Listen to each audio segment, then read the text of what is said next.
The sound still rings in my skull like a cracked bell. That slam wasn't just wood meeting wood. It was her voice, her rage, her verdict on me. I stood frozen in the hallway, my hand hovering inches from the doorknob, knowing if I pushed it open, I'd see nothing but her eyes, full of fire and betrayal. Do you know what it feels like to lose someone before they've even left the house? To watch your whole life fracture in a single heartbeat and realize you don't get to wake up from it? She looked straight into my eyes and whispered, "You're not my mother." My heart froze, my hands shook, and in that moment, I felt my whole world shatter. I'm so glad you're here. If you're watching this video, please like and subscribe to my channel and tell me in the comments where you're listening to my story of revenge from. I want to know how far it's traveled. I can still hear the echo of that slam. It wasn't just the sound of wood striking the frame. No, it was sharper, heavier, like the crack of a judge's gavel. A sentence had been passed. My sentence. My so-called daughter's voice, trembling but venomous, had already carved its scar. "You're not my mother." And then the door shut so violently it rattled the picture frames along the hallway. I stood there, hand inches from the knob, as if frozen between reaching for her and retreating into myself. The silence afterward was worse than the words. The silence said more.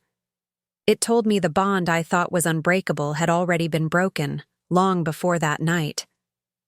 And in that silence, I felt something I hadn't felt in years, the cold burn of betrayal. My throat tightened, my chest ached like it was collapsing inward, and still I couldn't move. Do you know what it's like to stand outside a door that once welcomed you, but now guards you like a stranger? I leaned my forehead against the wallpaper cool beneath my skin. 1,000 memories flashed. Birthdays with balloons she once begged for, late nights when she cried into my lap, whispered promises that she'd never leave me. I replayed them all like a fool, searching for the moment they soured, the moment love turned into disdain. But the harder I searched, the more it felt like I had missed something right in front of me, something she had been hiding in plain sight. Pause, inhale. Maybe that's why my voice cracked when I whispered through the door. "Please, just talk to me." No answer, not even a shuffle of feet. She had cut me out as cleanly as a knife-cutting rope. And that was when I realized it wasn't just anger. It was knowledge. She knew something. She had been told something. I pulled away from the door and walked down the hall, each step heavier than the last. The house felt different now, like a stage after the curtain drops, empty and strange. Even the light bulbs hummed too loudly. I passed by the family photos on the wall, and I swear her smile looked different now, like a secret smirk I hadn't seen before. My stomach twisted. How many smiles had been lies? How many hugs had been borrowed, not owned? I collapsed into the armchair in the living room, clutching the armrests until my knuckles turned pale. Rage stirred beneath my grief, hot and sharp, whispering promises of answers. Because I wasn't going to sit in silence while the truth rotted behind closed doors. She had slammed me out, but she had also opened something else, a door in my own mind. I thought of the nights she'd stayed out later than usual, the way her phone never left her hand, the hushed voices I'd hear when I passed by her room. At first, I had told myself it was normal, teenagers guarding their world. But what if it wasn't normal? What if all those little things had been warnings? The room felt like it was shrinking, pulling me deeper into suspicion. I pressed my palms against my eyes, trying to push away the images forming in my head.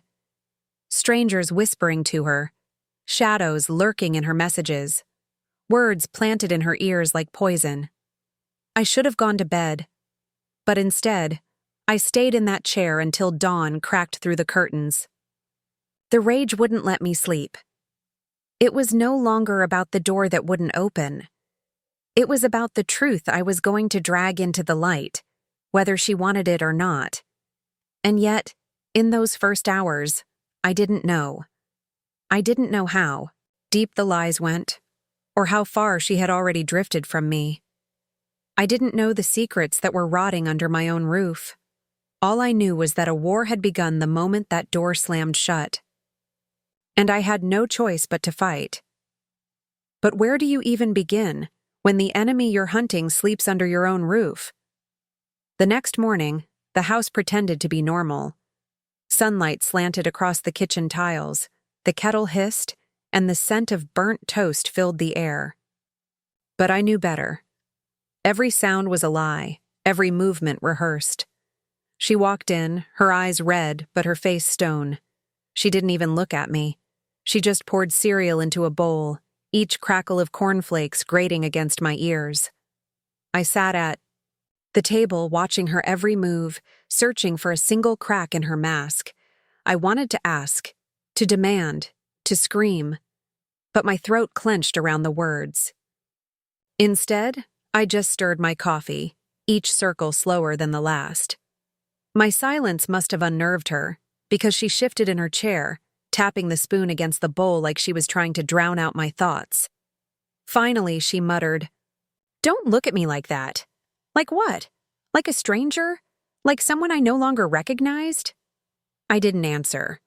The truth was, I didn't trust myself to speak without letting the fury spill out.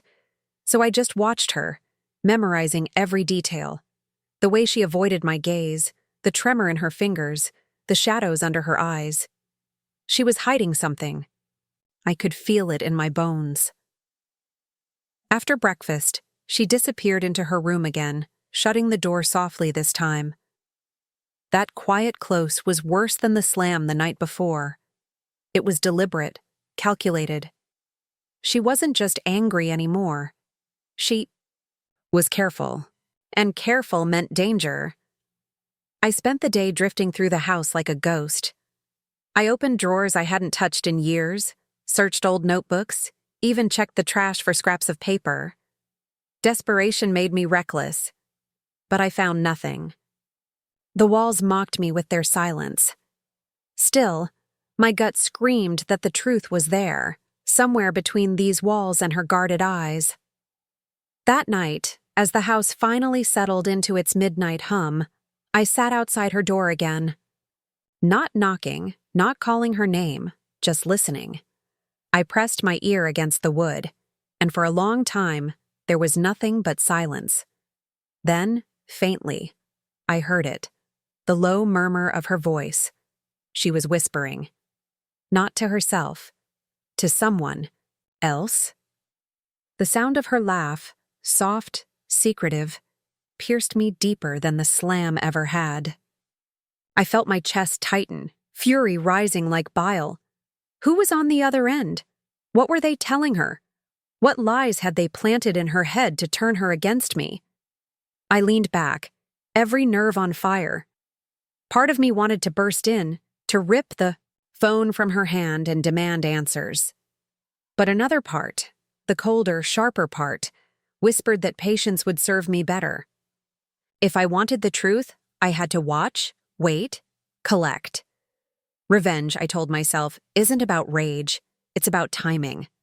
So I crept away from her door, down the stairs, and sat in the living room again.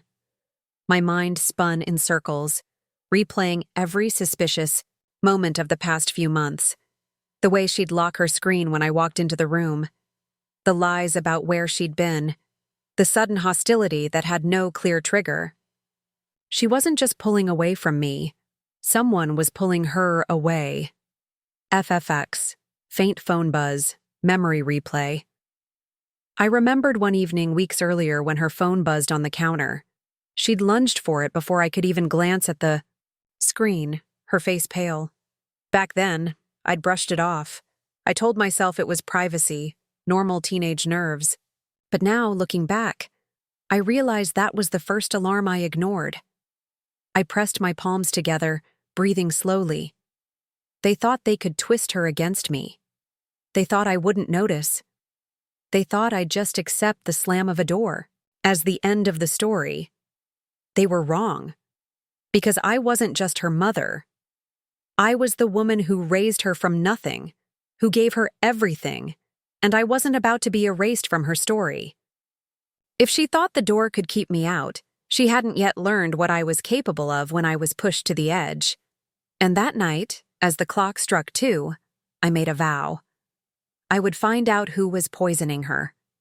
I would drag them into the light, no matter how deep they burrowed. And when the truth surfaced, it wouldn't just shatter her illusions. It would burn every bridge they thought they could build between us.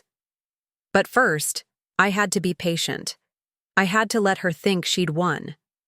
And that was the hardest part. Days blurred together, but the tension never eased. Every morning she moved through the kitchen like a shadow.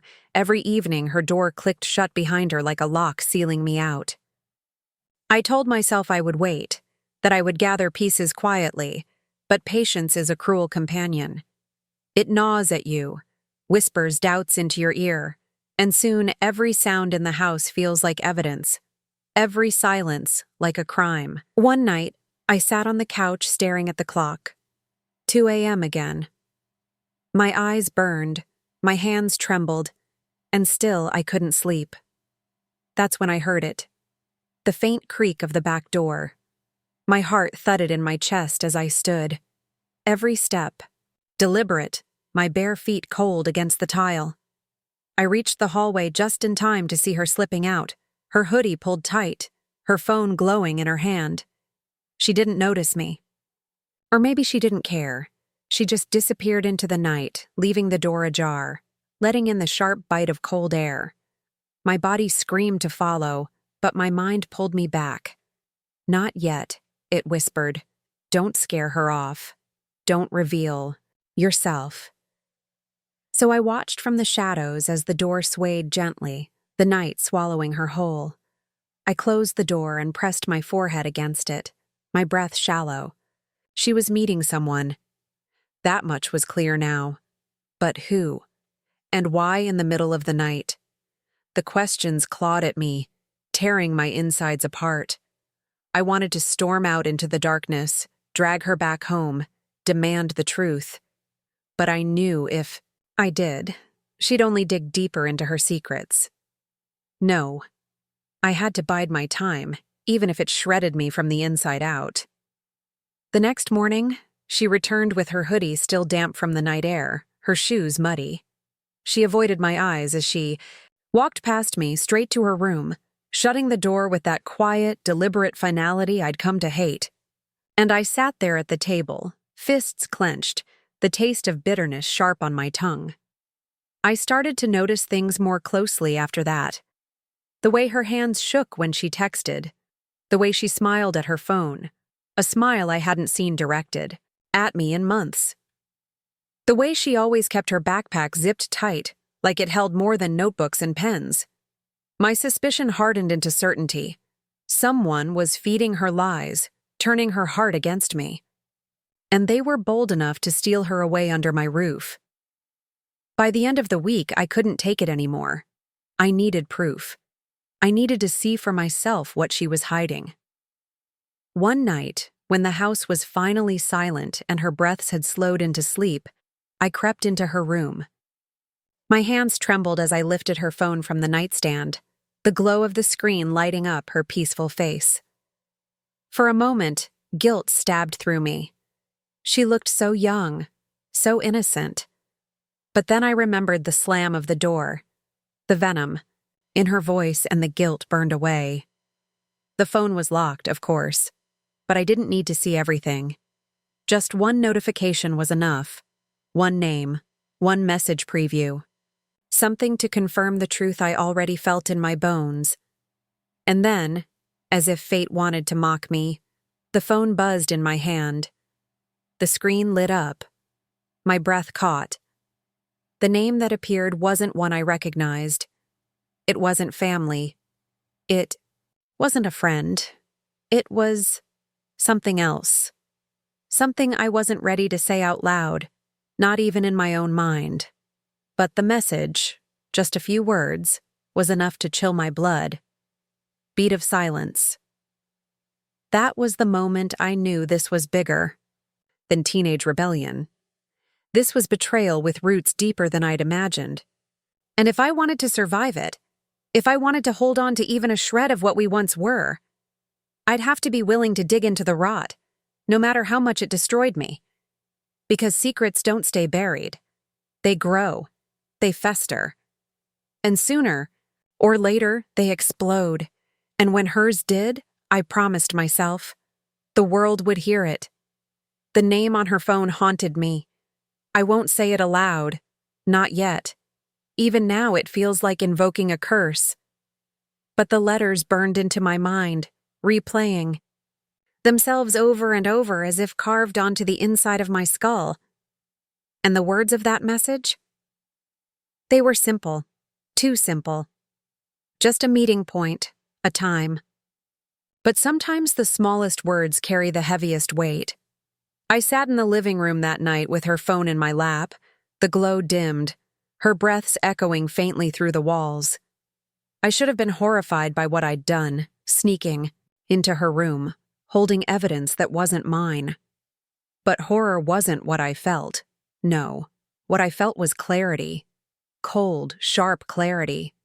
The kind that makes your heartbeat steady, your vision sharpen, your thoughts align like puzzle pieces finally clicking into place. I wasn't crazy. I wasn't paranoid. She was hiding something, and that something had a name. The next morning, I watched her carefully. She floated through the kitchen, hair tangled, hoodie zipped, face pale. But her phone? Clutched like a lifeline. She didn't know I knew. She didn't realize her secret had slipped into my hands, even if only for a moment.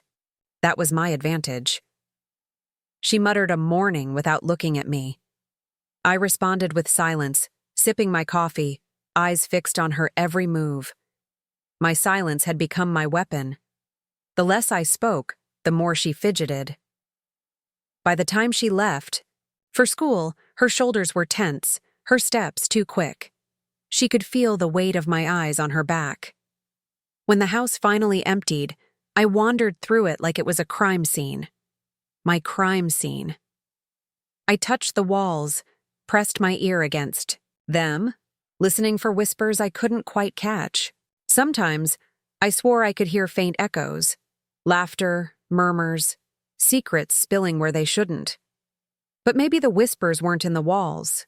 Maybe they were in my head, fed by sleepless nights and a heart that refused to heal. Her room, I searched again. Not drawers or shelves this time. She was too clever for that. Instead, I scanned the room like an investigator, focusing on small details.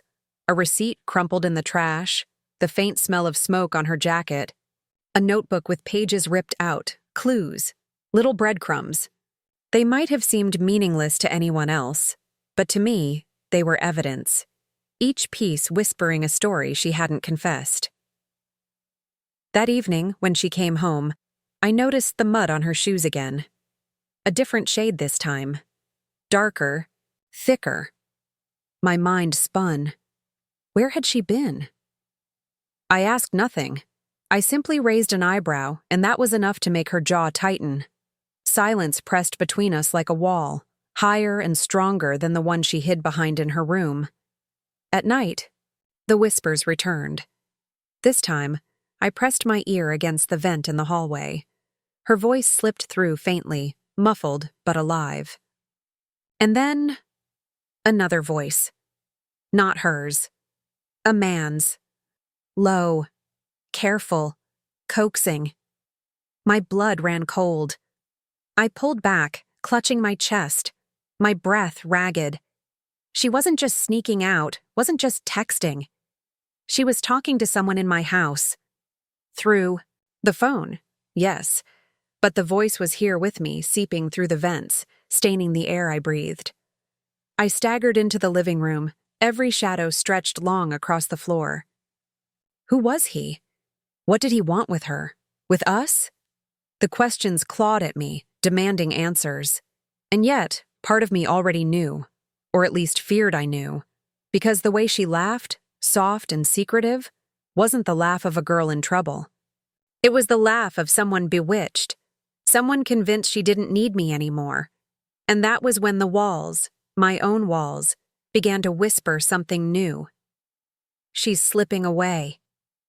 And if you don't stop it now, you'll lose her forever.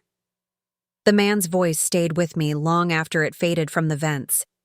It wasn't just sound, it was invasion. A stranger's presence had slithered into my home, into my daughter's mind, using her phone as a doorway. I couldn't sleep that night.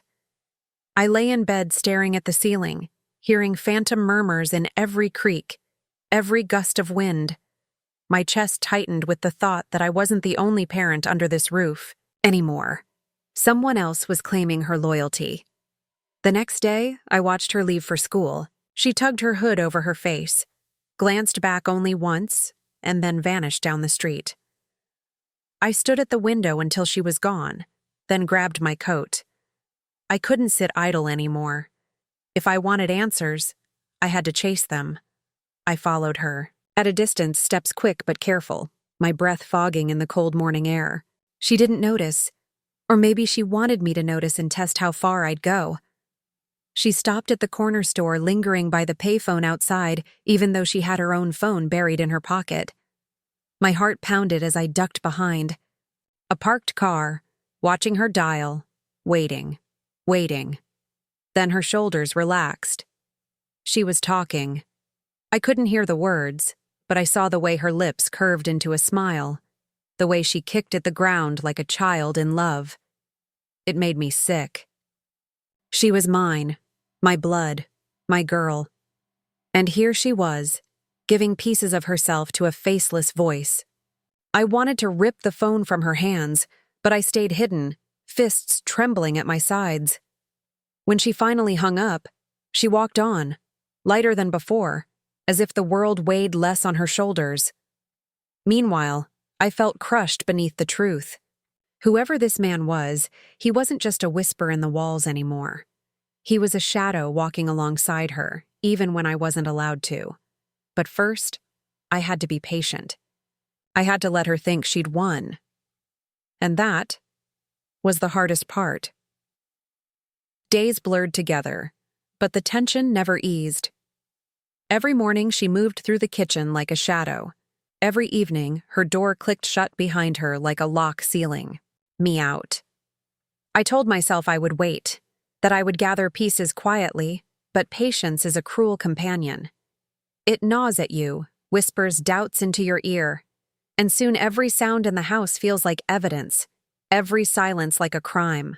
One night I sat on the couch staring at the clock. 2 a.m. again. My eyes burned, my hands trembled, and still I couldn't sleep. That's when I heard it, the faint creak of the back door. My heart thudded in my chest as I stood, every step, deliberate, my bare feet cold against the tile. I reached the hallway just in time to see her slipping out, her hoodie pulled tight, her phone glowing in her hand. She didn't notice me. Or maybe she didn't care. She just disappeared into the night, leaving the door ajar, letting in the sharp bite of cold air. My body screamed to follow, but my mind pulled me back. Not yet, it whispered. Don't scare her off. Don't reveal yourself. So I watched from the shadows as the door swayed gently, the night swallowing her whole. I closed the door and pressed my forehead against it, my breath shallow. She was meeting someone. That much was clear now. But who? And why in the middle of the night? The questions clawed at me, tearing my insides apart.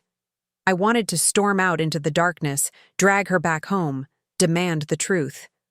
But I knew, if I did, she'd only dig deeper into her secrets. No, I had to bide my time, even if it shredded me from the inside out. The next morning, she returned with her hoodie still damp from the night air, her shoes muddy. She avoided my eyes as she walked past me straight to her room, shutting the door with that quiet, deliberate finality I'd come to hate. And I sat there at the table, fists clenched, the taste of bitterness sharp on my tongue. I started to notice things more closely after that.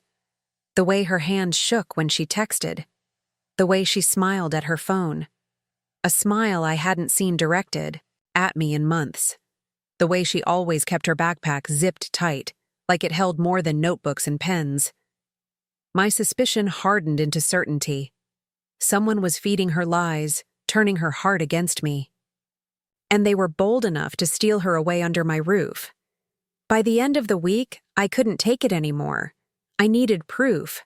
I needed to see for myself what she was hiding. One night, when the house was finally silent and her breaths had slowed into sleep, I crept into her room. My hands trembled as I lifted her phone from the nightstand, the glow of the screen lighting up her peaceful face.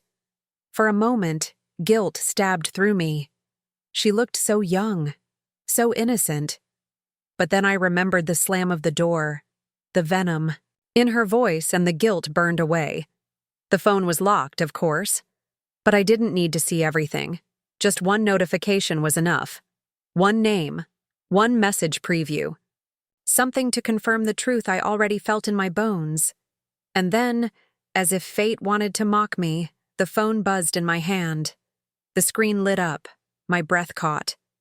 The name that appeared wasn't one I recognized. It wasn't family. It wasn't a friend. It was something else. Something I wasn't ready to say out loud, not even in my own mind. But the message, just a few words, was enough to chill my blood. Beat of silence. That was the moment I knew this was bigger than teenage rebellion. This was betrayal with roots deeper than I'd imagined. And if I wanted to survive it, if I wanted to hold on to even a shred of what we once were, I'd have to be willing to dig into the rot, no matter how much it destroyed me, because secrets don't stay buried. They grow, they fester, and sooner or later they explode. And when hers did, I promised myself the world would hear it. The name on her phone haunted me. I won't say it aloud, not yet. Even now, it feels like invoking a curse. But the letters burned into my mind, replaying themselves over and over as if carved onto the inside of my skull. And the words of that message? They were simple, too simple, just a meeting point, a time. But sometimes the smallest words carry the heaviest weight. I sat in the living room that night with her phone in my lap. The glow dimmed, her breaths echoing faintly through the walls. I should have been horrified by what I'd done. Sneaking into her room, holding evidence that wasn't mine. But horror wasn't what I felt. No, what I felt was clarity. Cold, sharp clarity. The kind that makes your heartbeat steady, your vision sharpen, your thoughts align like puzzle pieces finally clicking into place. I wasn't crazy. I wasn't paranoid. She was hiding something, and that something had a name. The next morning, I watched her carefully. She floated through the kitchen, hair tangled, hoodie zipped, face pale. But her phone? Clutched like a lifeline. She didn't know I knew. She didn't realize her secret had slipped into my hands, even if only for a moment. That was my advantage. She muttered a morning without looking at me. I responded with silence, sipping my coffee, eyes fixed on her every move. My silence had become my weapon. The less I spoke, the more she fidgeted. By the time she left, for school, her shoulders were tense, her steps too quick. She could feel the weight of my eyes on her back. When the house finally emptied, I wandered through it like it was a crime scene. My crime scene. I touched the walls, pressed my ear against them, listening for whispers I couldn't quite catch. Sometimes I swore I could hear faint echoes, laughter, murmurs, secrets spilling where they shouldn't. But maybe the whispers weren't in the walls. Maybe they were in my head, fed by sleepless nights and a heart that refused to heal. In her room, I searched again. Not drawers or shelves this time. She was too clever for that. Instead, I scanned the room like an investigator, focusing on small details. A receipt crumpled in the trash, the faint smell of smoke on her jacket, a notebook with pages ripped out, clues, little breadcrumbs. They might have seemed meaningless to anyone else, but to me, they were evidence, each piece whispering a story she hadn't confessed. That evening, when she came home, I noticed the mud on her shoes again. A different shade this time. Darker. Thicker. My mind spun. Where had she been? I asked nothing. I simply raised an eyebrow, and that was enough to make her jaw tighten. Silence pressed between us like a wall, higher and stronger than the one she hid behind in her room. At night, the whispers returned. This time I pressed my ear against the vent in the hallway. Her voice slipped through faintly, muffled but alive. And then, another voice, not hers, a man's. Low, careful, coaxing. My blood ran cold. I pulled back, clutching my chest, my breath ragged. She wasn't just sneaking out, wasn't just texting. She was talking to someone in my house. Through the phone, yes, but the voice was here with me, seeping through the vents, staining the air I breathed. I staggered into the living room, every shadow stretched long across the floor. Who was he? What did he want with her? With us? The questions clawed at me, demanding answers. And yet, part of me already knew, or at least feared I knew, because the way she laughed, soft and secretive, wasn't the laugh of a girl in trouble. It was the laugh of someone bewitched, someone convinced she didn't need me anymore. And that was when the walls, my own walls, began to whisper something new. She's slipping away. And if you don't stop it now, you'll lose her forever. The man's voice stayed with me long after it faded from the vents. It wasn't just sound, it was invasion. A stranger's presence had slithered into my home, into my daughter's mind, using her phone as a doorway. I couldn't sleep that night. I lay in bed staring at the ceiling, hearing phantom murmurs in every creak, every gust of wind. My chest tightened with the thought that I wasn't the only parent under this roof anymore. Someone else was claiming her loyalty. The next day, I watched her leave for school. She tugged her hood over her face, glanced back only once, and then vanished down the street. I stood at the window until she was gone, then grabbed my coat. I couldn't sit idle anymore. If I wanted answers, I had to chase them. I followed her, at a distance, steps quick but careful, my breath fogging in the cold morning air. She didn't notice. Or maybe she wanted me to notice and test how far I'd go. She stopped at the corner store, lingering by the payphone outside, even though she had her own phone buried in her pocket. My heart pounded as I ducked behind. A parked car watching her dial, waiting. Then her shoulders relaxed. She was talking. I couldn't hear the words, but I saw the way her lips curved into a smile, the way she kicked at the ground like a child in love. It made me sick. She was mine, my blood, my girl. And here she was, giving pieces of herself to a faceless voice. I wanted to rip the phone from her hands, but I stayed hidden, fists trembling at my sides. When she finally hung up, she walked on, lighter than before, as if the world weighed less on her shoulders. Meanwhile, I felt crushed beneath the truth. Whoever this man was, he wasn't just a whisper in the walls anymore. He was a shadow walking alongside her, even when I wasn't allowed to. She hopped on the bus, and I lost her in the crowd. My body screamed with rage, but my mind, my colder mind, whispered patience. She had led me to the edge of her secret, but not through it. Not yet. I returned home, the silence heavier than before. I walked through the rooms, tracing her steps, trying to piece together a puzzle with missing corners. In the trash, I found another receipt, this one from a diner across town, dated late at night, a time when she swore she was at a friend's house. My pulse quickened. She wasn't just talking to him, she was meeting him. That realization nearly broke me. I gripped the counter so hard my nails dug into the wood. My mind replayed the image of her slipping out into the night, her hoodie, pulled tight, her eyes darting like a thief. What was he giving her that I couldn't? What poison had he poured into her that erased me? I wandered into her room again, every nerve on fire. I searched deeper this time, not for objects, but for traces. I lifted her pillow and inhaled. The faint scent of smoke clung to the fabric, not the kind from our neighborhood, but stronger, harsher. My hands trembled. She wasn't just sneaking out to talk. She was inhaling his world, breathing in his darkness.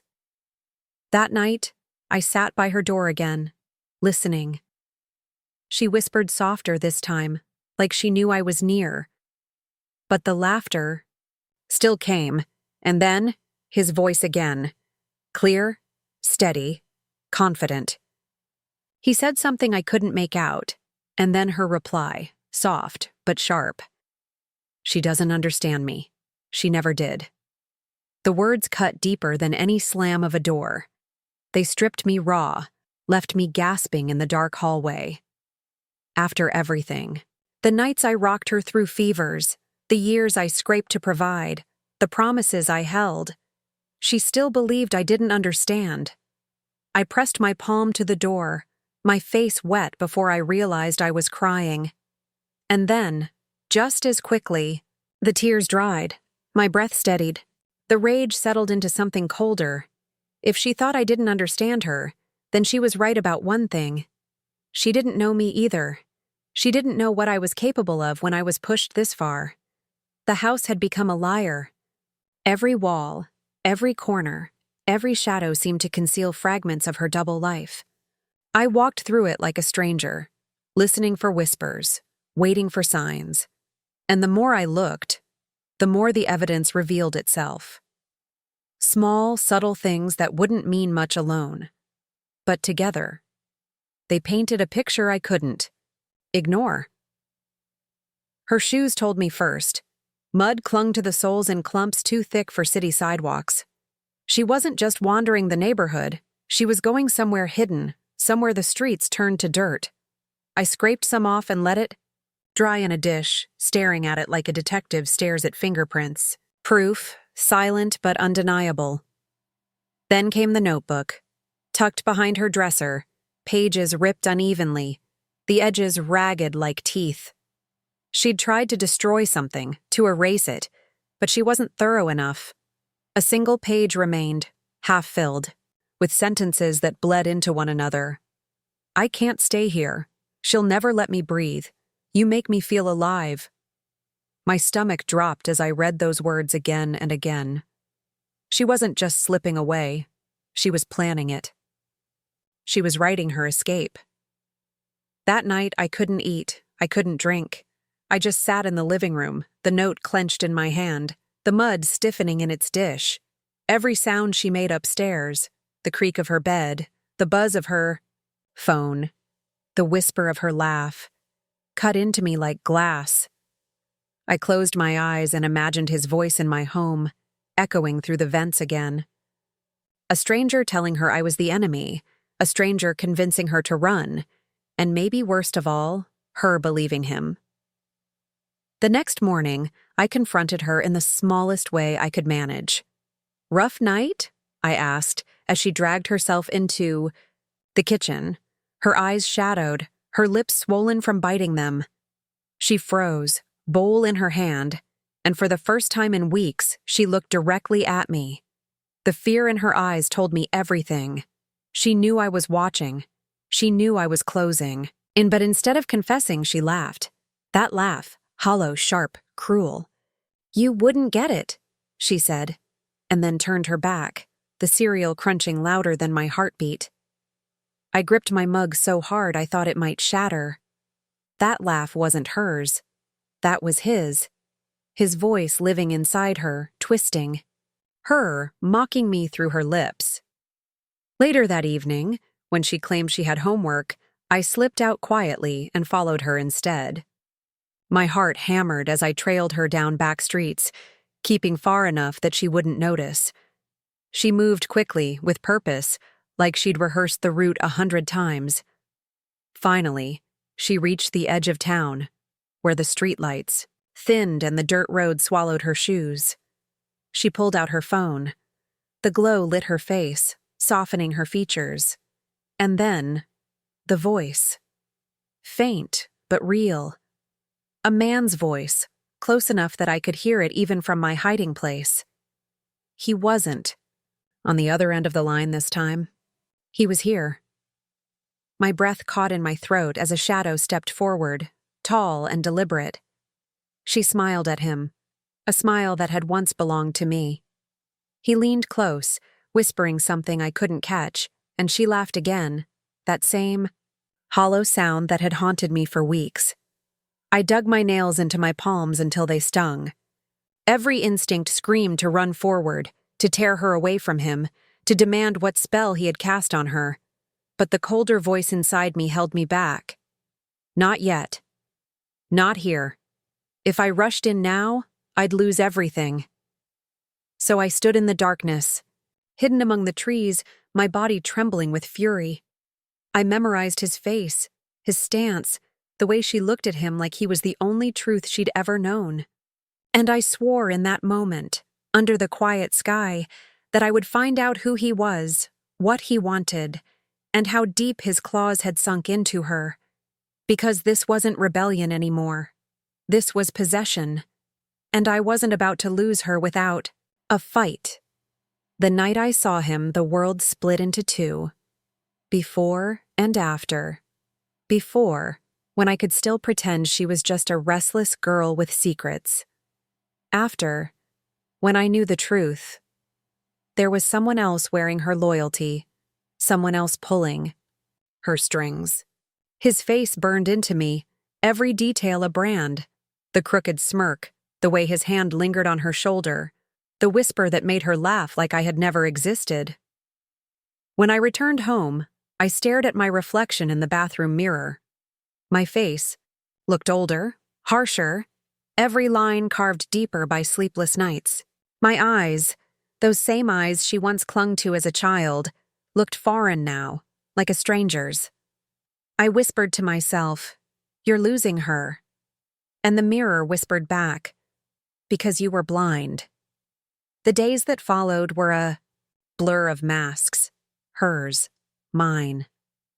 She moved through the house wearing indifference, pretending nothing had changed, pretending I hadn't seen the truth. I played along, my silence a disguise, my smiles a lie. We lived together as strangers, performing roles for each other while the real war simmered beneath the surface. But masks always slip, and hers began to crack. I noticed it one morning as she buttered her toast. Her hand shook ever so slightly, just enough for crumbs to scatter. Her eyes flicked to me, wide and guilty, before darting back to her plate.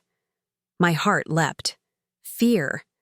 She was afraid I knew more than I did, and that fear was leverage. Later, I caught her in front of the hallway mirror, whispering into her phone. She spoke so softly I couldn't make out the words, but her face betrayed her. Relief, happiness, devotion. All emotions she no longer gave to me. I stood in the shadows, watching her reflection speak to him, not me, and for a moment I didn't recognize her at all. I wanted to smash that mirror, to shatter the glass until her reflection fractured into 1,000 unrecognizable pieces. But I didn't. Instead, I memorized the way she tilted her head when she listened, the way her lips curved when he spoke, the way her entire body leaned toward the phone like a flower toward the sun. That night, I couldn't hold back. I asked her, my voice calm but sharp, "Who are you talking to?" She froze. For a split second, panic flashed across her face. Then the mask slid back on. "Just a friend," she muttered, eyes down, shoulders stiff. "A friend," I repeated, tasting the word like poison. "And do friends usually wait for you in the dark?" Her spoon clattered against the bowl. She looked at me then, really looked, and I saw the mask falter again. But instead of cracking, it hardened. "You don't get it," she snapped. "You never will." The word stung, but I swallowed the pain. Because beneath her defiance, I saw the truth. She was protecting him, defending him. She was ready to fight me for him. That night, when she locked herself in her room, I pressed my ear to the wall again. The whispers were softer now, but I could still catch fragments. She doesn't know. We'll figure it out, soon. His voice was steady, calculated. Hers was desperate, clinging. I backed away, my hands trembling. We'll figure it out. Figure what out? Escape? Betrayal? A new life without me? I lay awake until dawn, the mask slipping from my own face, leaving only raw fury underneath. If she wanted masks, if she wanted mirrors, then I'd give her both. I would let her see whatever version of me she needed to see. Mother, fool, enemy, until the day I ripped the real truth out of the shadows and forced her to face it, because the mask she wore wouldn't protect her forever. And the man behind her mirror? He was about to learn what happens when he toys with a mother who has nothing left to lose. I began to study her the way a hunter studies prey. Every movement, every glance, every nervous twitch told me more than her words ever would. She thought she was clever, thought her mask could shield her forever. But masks always crack under the weight of time, and I was patient enough to wait for the fracture. One evening, she came home late again. I sat at the kitchen table in the dark, the only light a weak glow from the stove clock. When the door creaked open, she froze in the entryway. Her hoodie was damp, her shoes caked in the same dirt I'd seen before. She noticed me, and for the first time in weeks, her voice wavered. "Why are you sitting there like that?" I didn't answer. I just tilted my head, staring at her, letting the silence stretch.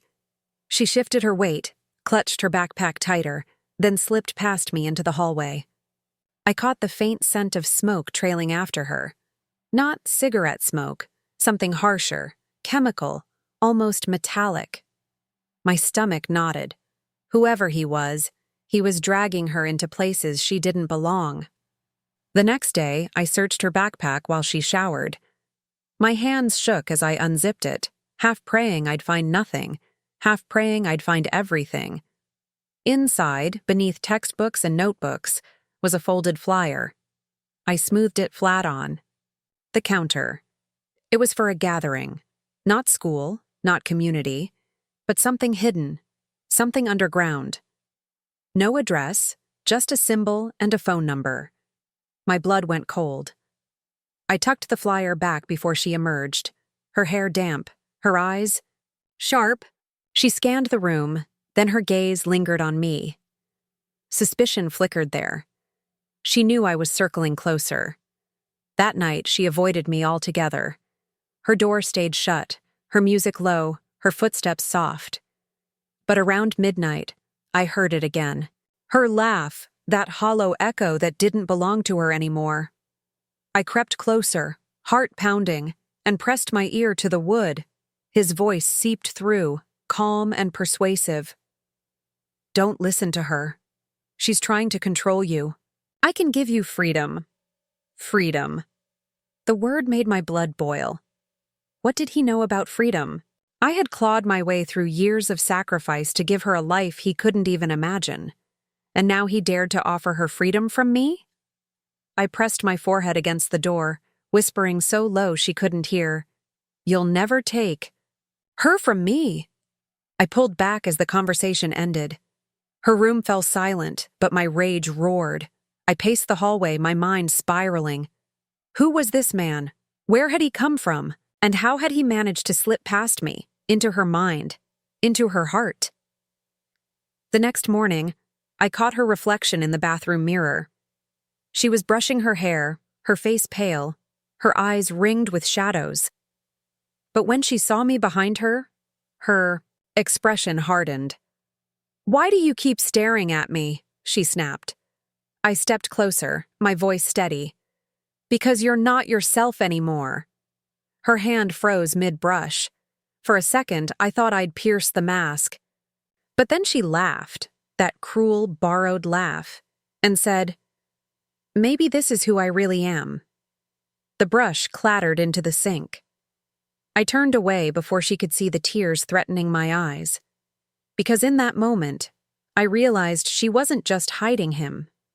She was becoming him. Piece by piece, she was trading herself for the reflection he gave her. And reflections. They lie. I clenched the edge of the sink, staring at my own reflection. My face was raw, my eyes red, my jaw tight. She thought she knew herself. She thought she knew him.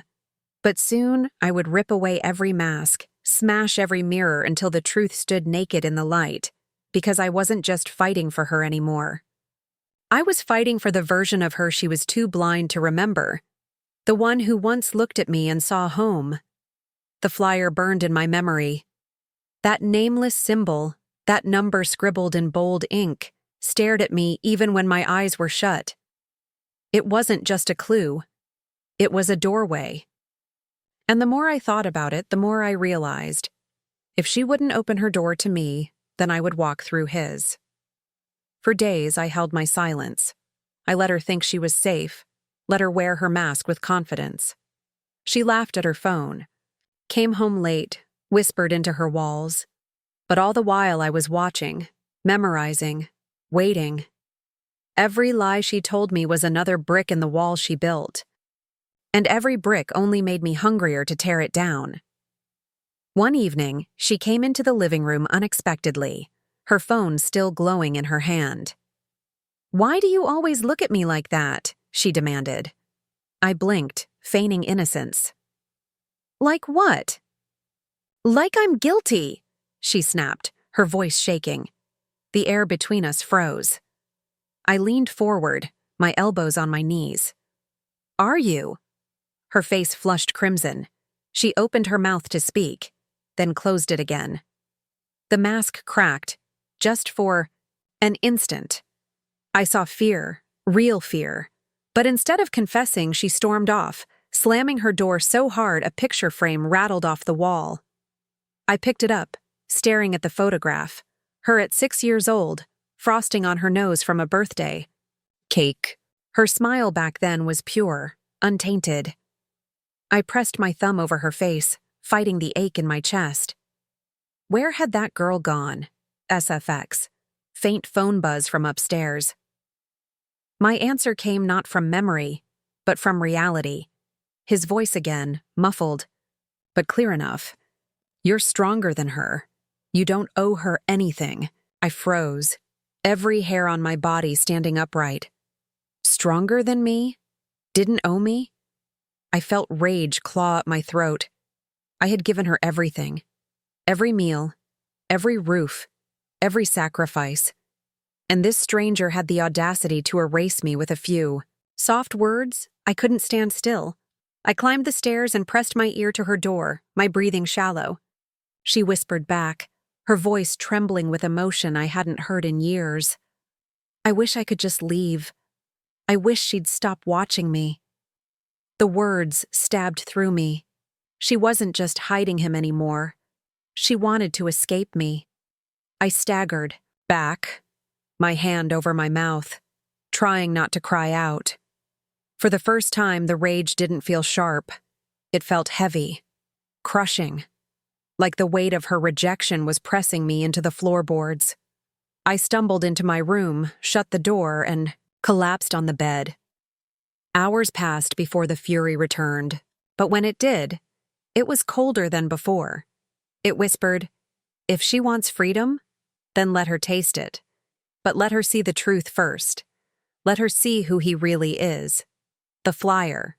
The number." My fingers shook as I pulled it from its hiding place. I stared at it, my breath shallow. This was my way in. This was my chance to rip away his mask and show her the reflection she worshipped was nothing but rot. Pause. Inhale. I dialed the number. The line rang once, twice. Then a voice, deep, smooth, unsettlingly calm. "Hello?" I froze, my mouth dry. He sounded exactly as I had imagined. Dangerous, deliberate, hungry. I said nothing, my silence stretching across the line. "Hello?" he repeated, sharper this time. I hung up, my heart slamming against my ribs. But the sound of his voice was enough. He was real. And now I knew the mask had teeth. Beat of silence. I sat there in the dark, the phone still warm in my hand, and whispered to myself, "She thinks she knows him, but soon she'll see him without the mask." And when she did, I swore her reflection would never be the same again. The sound of his voice lingered in my head for days. Low, deliberate, steady, the kind of voice that seeps into your bones and convinces you to surrender before you realize you've lost. I hated him for it. I hated myself for letting just a few syllables crawl under my skin. But most of all, I hated the way she lit up whenever he spoke, as if he had become her son, and I was nothing but shadow. I couldn't let it continue. If I stayed silent, she would slip further away, following him into some hidden world where I could never reach her. So I did what I'd been afraid to do before. I started digging. I dialed the number again, this time with a notebook beside me. When the line clicked, I didn't breathe, didn't speak. I just listened. And for the first time, I realized it wasn't just him. There were others. Voices in the background, low murmurs, faint laughter, the shuffling of feet. A group. A gathering. My pen scratched furiously, noting every sound, every clue. When I finally hung up, my hands shook, but not with fear. With certainty. This wasn't just a man. This was something larger, something organized. And my daughter was tangled in its web. SFX. Distant thunder roll. That night, the storm came. Rain hammered the roof, wind rattled the windows, but her door remained closed, her whispers slipping through the cracks like smoke. I stood outside her room, my palm against the wood, wanting to pound it down, drag her back, scream until she remembered who I was. Instead, I whispered, barely audible over the storm, "You don't know what he is." The words vanished into the dark, unheard. The next day, she came downstairs dressed in black, her hoodie zipped, her eyes hollow. She grabbed her bag and headed for the door. "Where are you going?" I asked, my voice low. She didn't look at me. "Out." "Out where?" Her. Hand froze on the doorknob. For a second, I thought she might answer. Instead, she muttered, "You wouldn't understand," and walked into the storm. I stood at the window, watching her disappear into the rain, and felt the old version of me, the patient, gentle, pleading version, finally die. If she wouldn't let me protect her, then I would protect her from the shadows, even if she hated me for it. SFX. Car tires on wet pavement. I followed her that night. My car crawled through the rain-slick streets, headlights dimmed, wipers, groaning against the downpour. She walked quickly, hood pulled low, slipping between alleys and side streets, as if she'd done it before. My pulse hammered with every turn. She wasn't lost. She was leading herself somewhere. Finally, she stopped at a crumbling warehouse on the edge of town. Its windows were boarded, its doors rusted, but light flickered inside. Candlelight, faint and shifting. She glanced around once, then slipped through a side entrance. I gripped the wheel, nails digging into the leather. The warehouse loomed in front of me like a monster's open mouth, swallowing her whole. My daughter was inside, with him, with them. For a long moment, I couldn't move. The rain pounded harder, blurring the world beyond the glass. My reflection stared back at me. Wild eyes, clenched jaw, hair plastered to my forehead. I whispered, "To it. This is the reckoning." Beat of silence. And in that silence, I made a vow. If she walked out of that place alive, she would never look at him the same way again. Because I was done watching. I was done waiting. The was time warehouse to door rip. groaned The as I mask pushed off it his open face and just show her wide the enough to monster slip she'd been inside. calling freedom. Rust scraped against rust, the sound sharp and ugly, but the storm outside covered it well. I stepped into darkness thick with dust and dampness. The air smelled of mildew and smoke, tinged with something sour, chemical, wrong. My shoes echoed softly against the cracked concrete floor as I moved deeper, keeping to the shadows, heart drumming so loud I swore it might give me away. Then I heard them. Voices, low and overlapping, drifting from the heart of the building. I followed, careful, each step deliberate. The glow of candles grew brighter, spilling across the floor in uneven patches. And then, like a curtain pulled back, the scene revealed itself. A circle of figures gathered around flickering flames. She was there. My daughter. Hood pulled low, face shadowed, sitting cross-legged among them as if she belonged. My chest clenched so hard it hurt. I wanted to run to her, drag her out, scream her name until the walls shook. But I couldn't. Not yet. And then I saw him, the man, the voice that had slithered into our lives. He stood just beyond the circle, his hands raised as he spoke, commanding every ear. His face was clearer now, pale, sharp features, eyes too calm, too sure. He spoke with the ease of someone who believed every word he said was truth. "You are not bound by blood," he declared, his voice rising above the storm. "Family is a cage built by others. Here, you are free. Here, you are your own." A murmur of agreement rippled through the group. My daughter nodded slowly, her face half hidden but her devotion undeniable. I bit my lip until I tasted blood. Blood. That's what his words felt like. Not freedom, but poison. Poison dripping into her veins, replacing everything I'd poured into her with something hollow, dangerous. I pressed myself against a pillar, breathing shallow, every muscle trembling. I had to stop this. But if I rushed in now, she'd fight me. She'd see me as the enemy, not him. I had to wait. Had to let his mask slip. Sex, faint thunder outside. The storm rattled the building, but his voice cut through it clean, sharp. "Tonight, you choose. No more hiding, no more chains. You decide where you belong."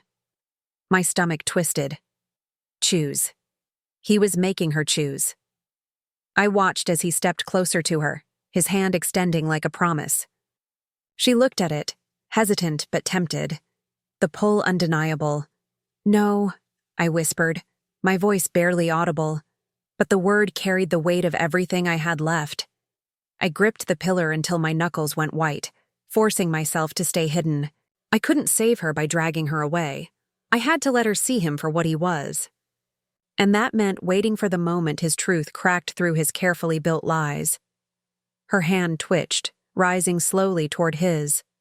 My pulse roared in my ears. Closer, closer, beat of silence. But just before her fingers touched his, the candles flickered violently, the storm pressing harder against the walls, and for a split second, his face shifted in the shadows. Not calm, not sure, but desperate, hungry. She didn't notice. But I did, and in that instant, I knew. This was my chance. The flicker of his mask was all I needed. I stepped out from the shadows before I could second-guess myself. The storm's howl at my back as though it were pushing me forward. The circle of figures gasped, their faces half lit in candlelight, half swallowed in darkness. My daughter's head snapped up, her eyes wide, terror flashing before she smothered it beneath. A scowl. "Mom?" she breathed, the word trembling in the air, suspended between disbelief and fury. I ignored her. My eyes locked on him. The man. The voice. The poison.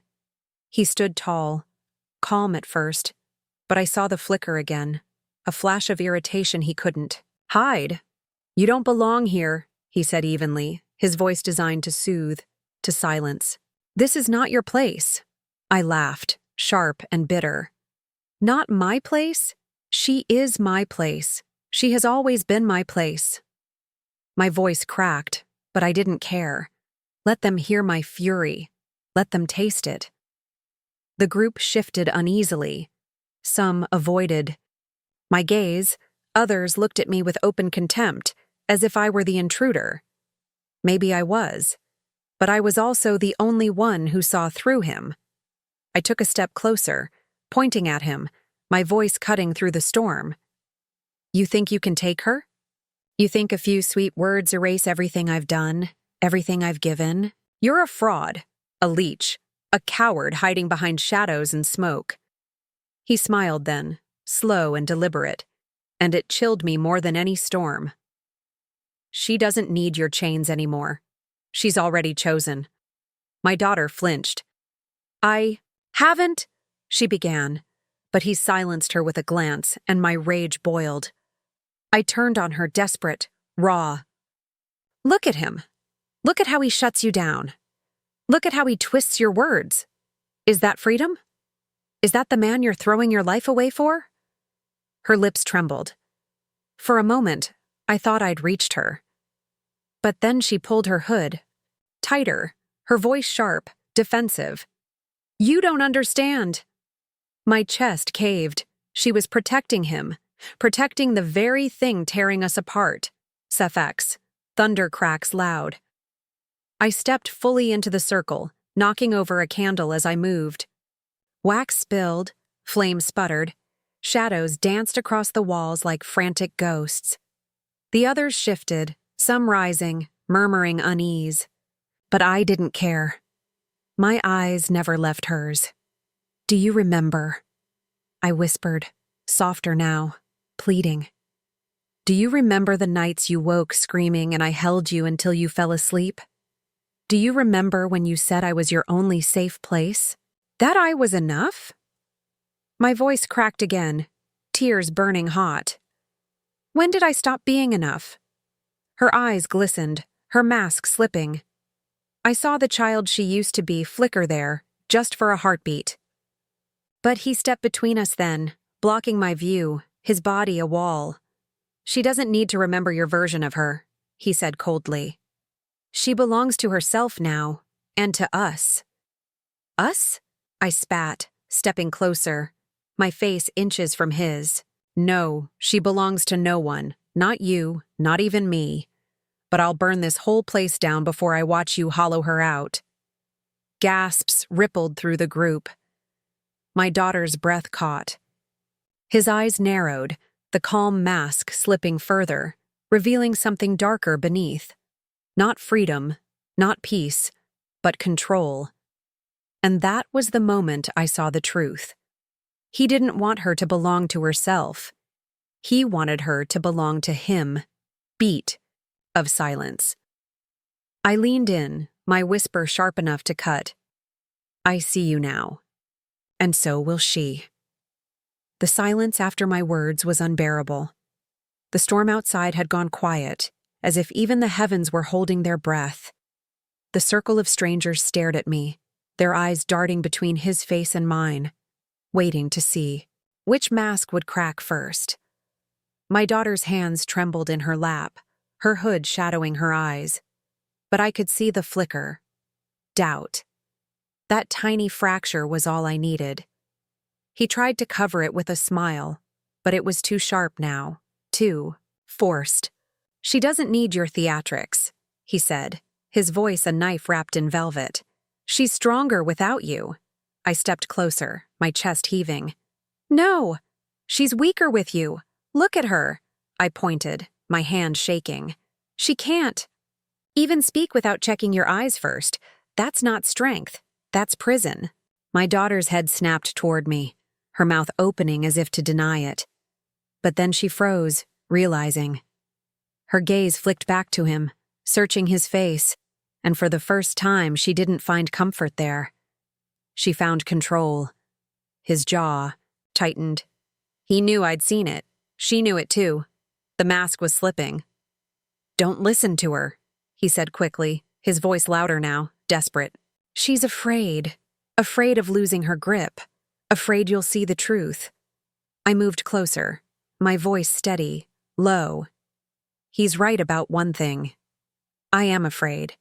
Afraid because I've watched you disappear piece by piece, traded away to someone who doesn't care about you, not the way I do. I'm afraid because I love you. And he? He doesn't even know what that word means. The air quivered with tension. The circle shifted uneasily, some murmuring, some shaking their heads. But my daughter, she was crying.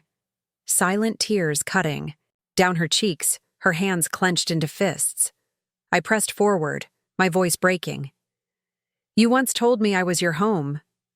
You looked at me with eyes so full of trust it scared me. Tell me, does he feel like home? Or does he just feel like escape? Her sob caught in her throat. She couldn't answer. And that silence was the loudest sound in the room. SFX. Chair scraping, movement. He stepped forward, his voice rising, anger finally spilling through. Enough! She belongs with us. She chose us. No, I hissed, stepping in front of him, blocking his reach. She hasn't chosen anything. You've been feeding her words, bending her reflection until she can't tell who she is anymore. But I see her. I've always seen her. And I'll drag her reflection back into the light if I have to tear every shadow apart with my bare hands. His calm shattered. His face twisted with rage, the mask fully gone. You think you can save her? You couldn't even keep her from coming here. The words cut, sharp as glass, but I didn't flinch. I leaned in, my whisper colder than the storm outside. Maybe not, but I can end this tonight. My daughter stood abruptly, her chair toppling behind her. Her face was streaked with tears, her eyes wild, darting between us like she was standing at the edge of two cliffs. Her voice broke as she screamed, "Stop! Both of you! Just stop!" The warehouse echoed with her cry, the candles flickering, violently. For a moment, everything froze. Him seething, me trembling, her caught in the center of our war. Beat of silence. And I knew the reckoning wasn't just between him and me. It was inside her. She would either break free or break. Completely. Her scream still rang through the rafters, bouncing off the crumbling walls until it sounded like a chorus of broken voices. For a long moment, none of us moved. The storm outside had returned, rain lashing against the warehouse like fists, but inside, the silence was heavier than thunder. My daughter's shoulders heaved, her hands clutching at her head as if she could block out both of us. Tears streamed down her face, her lips forming words too shaky to hear. I reached out, desperate, but she stumbled back, shaking her head. "Don't touch me!" she cried, her voice raw, split between child and stranger. My chest cracked open. She wasn't just fighting him anymore. She was fighting me. He stepped in then, his voice smooth again, as if he could weave the storm into silk. "See? She doesn't want you. She wants freedom. She belongs with us." But something had shifted in her eyes. She didn't look at him with devotion now. She looked at him with suspicion, her tears still falling but her gaze sharpening. "You told me..." Her voice broke as she turned to him. "You told me I wouldn't have to choose." His jaw tightened. He faltered. Just for an instant. But it was enough. I seized it. I stepped forward, my voice trembling but strong. "That's all he ever wanted, for you to choose him, for you to give up everything else, everyone else. He doesn't love you. He doesn't even see you. He sees what you can give him, power, obedience, control." He whirled on me, fury etched into his face. "And what do you offer? A cage? A life of rules and chains?" My voice cracked, but I didn't hold back. "I offer her truth. Even if it's ugly, even if it hurts. I'd rather she hate me for telling her the truth than love me for feeding her lies." The circle around us stirred, unease rippling like a wave. Some muttered, others exchanged glances. The cracks were spreading, not just in him, but in the world he'd built here. My daughter turned to him again, her voice shaking. "Why did you tell me to cut her out? Why did you say she didn't matter?" He froze. His calm mask collapsed under the weight of her question. He opened his mouth, but no answer came, and in that silence, I saw it. The moment the spell broke. Her eyes widened, realization flooding in, horror twisting her face. She staggered back, clutching her chest as if the truth had stabbed her. "You lied to me," she whispered. "You said you cared, but you just wanted me to—" Her words collapsed into sobs. He reached for her, desperate now. "No, you don't understand." I lunged between them, shoving him back with all the force I had left. "Don't you dare touch her." My voice shook with fury and love, tangled together so tight they were indistinguishable. He stumbled, caught himself, and glared at me with venom. "You think you've won? She'll come back. They always come back." But his words didn't matter anymore. Because my daughter wasn't looking at him. She was looking at me. Her tears blurred her face, her breath ragged. But behind the pain, there was something else, recognition. As if she were seeing me for the first time in months. Beat of silence. She whispered one word, barely audible, but it shattered me completely. "Mom." That single word, "Mom," rang louder than the storm, louder than his voice, louder than the rage that had consumed me for weeks. It wasn't just a word. It was a lifeline. And I grabbed it with everything I had left. I reached for her, my hands trembling. For a second, she didn't move. She hovered on the edge, torn between the shadows she had walked with and the light, flickering faintly in her eyes. But then her body broke, collapsing into me, her sobs soaking my shoulder. I held her, arms tight, as if my embrace could stitch her back together.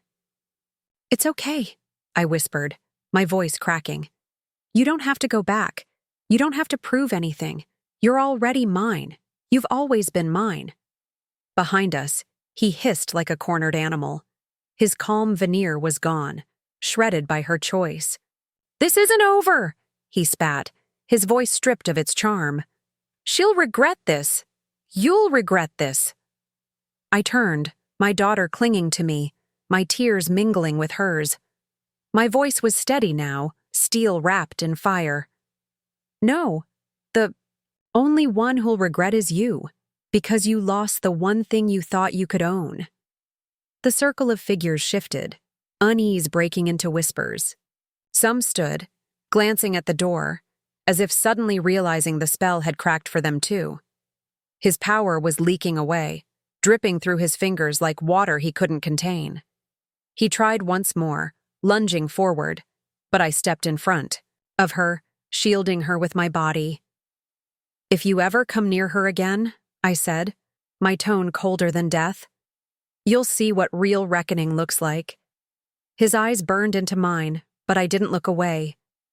I let him see the fire, the fury, the unbreakable truth of a mother who had crawled through hell and come back with claws.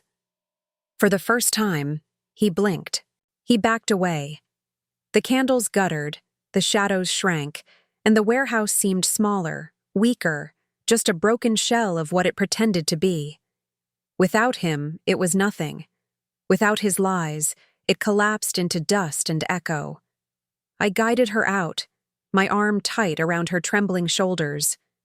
The storm hit us as we stepped into the night, rain washing the sweat and tears from our faces. She gasped for air as if she had been drowning all along. We walked in silence, the warehouse shrinking behind us, swallowed by the rain. Each step felt like dragging chains off her ankles, each breath like reclaiming pieces of the girl she had lost. Finally, she whispered, her voice fragile, almost broken. "I'm sorry." I stopped, turned to her, and cupped her face in my hands. Her eyes were red, her lips quivering, her whole body trembling. "Don't be sorry," I said softly. Be free. But not his kind of free. Yours. Her tears spilled again. But this time they were different, lighter, cleansing. She leaned into my palms, and for the first time in what felt like forever, I saw my daughter. Not the mask, not the mirror, not the reflection he had twisted. Just her, SFX. Storm softens to rain, distant dawn rising. We walked home through the storm until the sky began to pale with morning. The world smelled of wet earth and new beginnings. She leaned on me, exhausted but clinging, and I carried her. Wait without complaint, because in the end the reckoning wasn't about destroying him. It was about pulling her back from the edge, about reminding her who she was, about proving that love, raw, messy, painful love, was stronger than any shadow. And though the echoes of his voice might linger, though the scars would never fully fade, I knew one thing with certainty.